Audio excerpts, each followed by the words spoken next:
नमस्कार, मैं जगबीर चिकारा आज फिर आपके सामने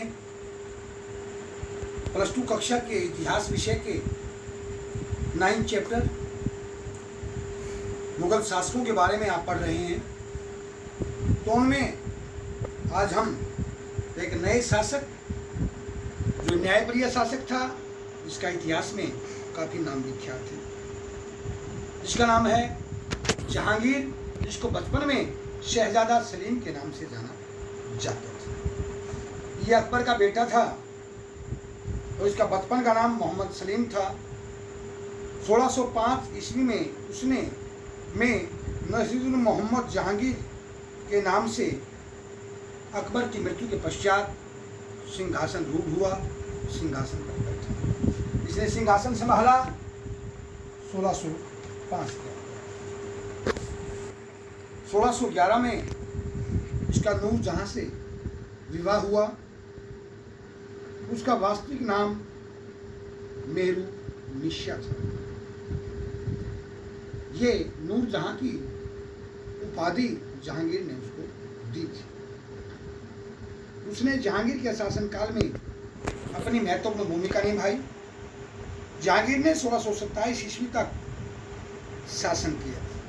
1605 से लेके 1627 तक इसका शासन रहा।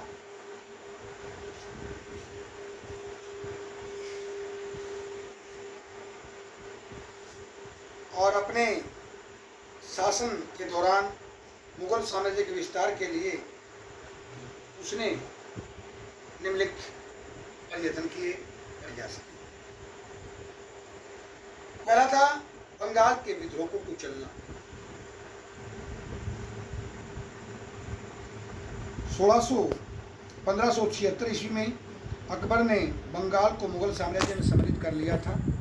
दिल्ली से दूर होने के कारण तथा जहांगीर के अन्य मामलों में व्यस्त होने के कारण 1612 ईस्वी में अफगान नेता उस्मान खान ने मुगलों के विरुद्ध विद्रोह का झंडा बुलंद किया।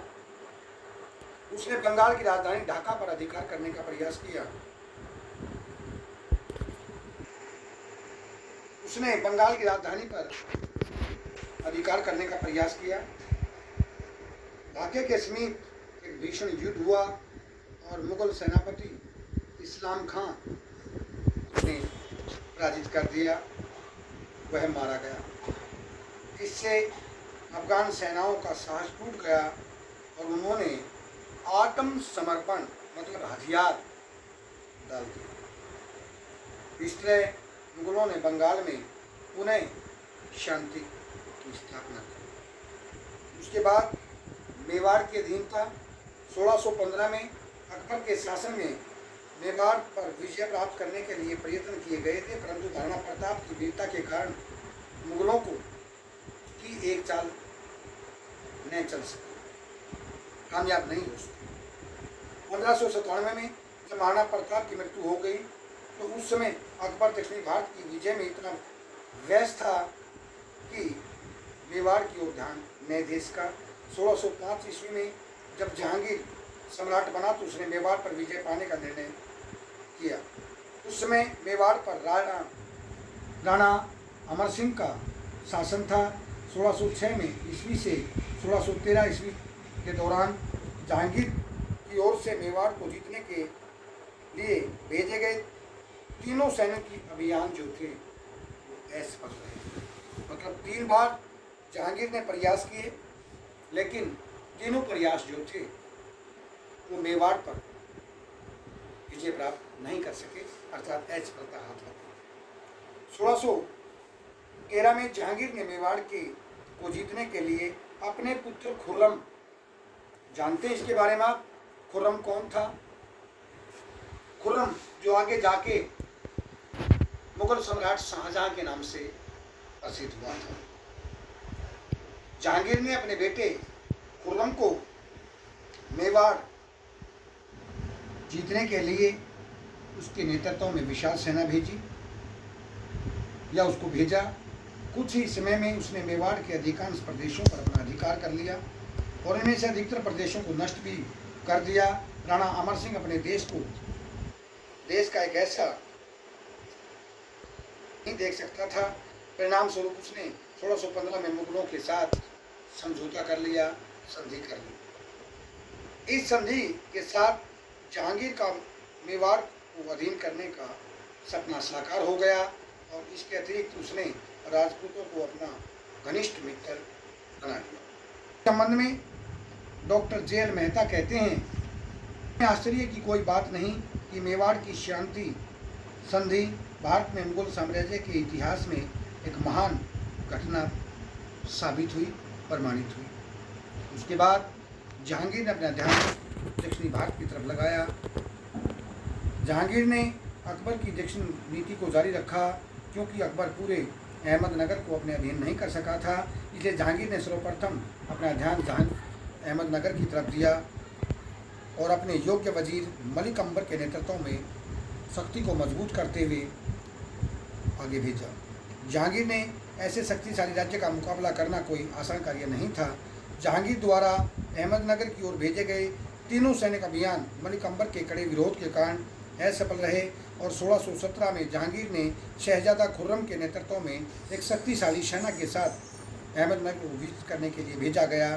खुर्रम ने आक्रमण के कारण अहमदनगर के सुल्तान आदिल शाह को मुगलों के साथ समझौता करना पड़ा और इस तरह मलिक अंबर ने मुगलों के प्रदेशों को जो जीते थे वो वापस कर दिए।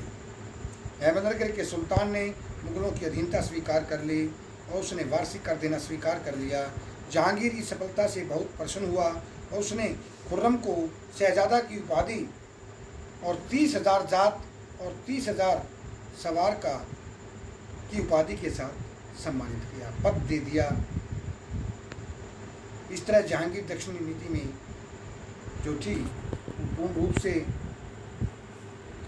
उसके पश्चात मलिक अंबर ने 1620 में मुगलों से फिर वो क्षेत्र जो शहजादा खुर्रम ने प्राप्त किए थे वो छीन लिए, तो ज़्यादा दक्षिण नीति प्रभाव सफल नहीं उसका। लाखों रुपए का नुकसान करवाकर, हजारों व्यक्तियों को मरवाकर भी दक्षिण में मुगल साम्राज्य की सीमाएं 1605 ईस्वी की मुगल सीमाओं से 1 इंच भी आगे नहीं बढ़ सकी। इसी संबंध में डॉक्टर ईश्वरी प्रसाद का कहना है कि जहांगीर की दक्षिण नीति पूरी तरह उसके बाद उसने कांगड़ा हिमाचल की तरफ ध्यान दिया। कांगड़ा की भौगोलिक परिस्थिति उसके लिए बहुत ही महत्वपूर्ण था। जहांगीर उस पर अधिकार करना चाहता था। पंजाब के सूबेदार मुर्तज़ा खान के अधीन 1615 में कांगड़ा के विरुद्ध भेजा गया अभियान असफल रहा। 1619 में विशाल सेना लेकर फिर शहजादा खुर्रम के नेतृत्व में कांगड़ा पर विजय पाने के लिए भेजी गई। 14 महीनों के लंबे घेरे के पश्चात, मतलब 1 साल 2 महीने का समय लगा, कांगड़ा का किले का घेरा डाल रखा। 1620 में कांगड़ा के मजबूत किले पर विजय प्राप्त की गई और कांगड़ा के विजय जहांगीर को एक महत्वपूर्ण सफलता प्राप्त की और कांगड़ा को विजय करने पश्चात प्रथम मुस्लिम शासक बना। उससे पहले किसी मुस्लिम शासक ने उस पर अधिकार नहीं किया था। वह मुगल उपलब्धि का जश्न मनाने स्वयं 1620 में जहांगीर कांगड़ा पहुंचा था। उसके बाद उसने असम के आहूमों के साथ भी संघर्ष किया और वहाँ भी अपनी अधीनता स्वीकार करवा ली और मुगलों को उन्होंने कभी भी चैन की सांस उन्होंने नहीं लेने दी। कंधार था। कंधार के क्षेत्र भौगोलिक तथा व्यापारिक पक्ष के बहुत महत्वपूर्ण थे। ये कंधार भारत और ईरान के मध्य एक लड़ाई का कारण बना हुआ था। 1595 में अकबर ने इसको एक जागीर के बदले मुजफ्फर हुसैन मिर्जा से प्राप्त कर लिया था। ईरान का शासक शाह अब्बास कंधार के क्षेत्र पर पुनः अधिकार करना चाहता था और उसे ये स्वर्ण अवसर की तलाश थी। वह 1622 ईस्वी में उसे प्राप्त हो गया। उस समय नूर खान और शाहजहां के बीच जहांगीर के उत्तराधिकार के प्रश्न को लेकर काफ़ी तनाव चल रहा था कि उत्तराधिकारी किसको नियुक्त किया जाए। उसके मौके का फायदा उठाया और शाह अब्बास ने कंधार पर विजय प्राप्त कर ली और उसने कंधार पर अचानक आक्रमण करके अधिकार कर लिया।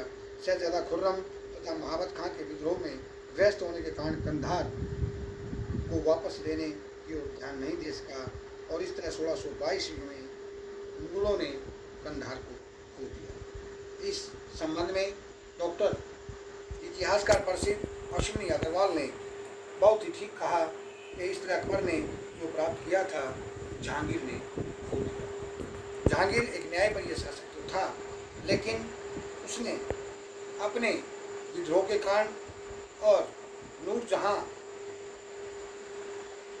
के प्रभाव में आकर ज़्यादा ध्यान नहीं दे सका।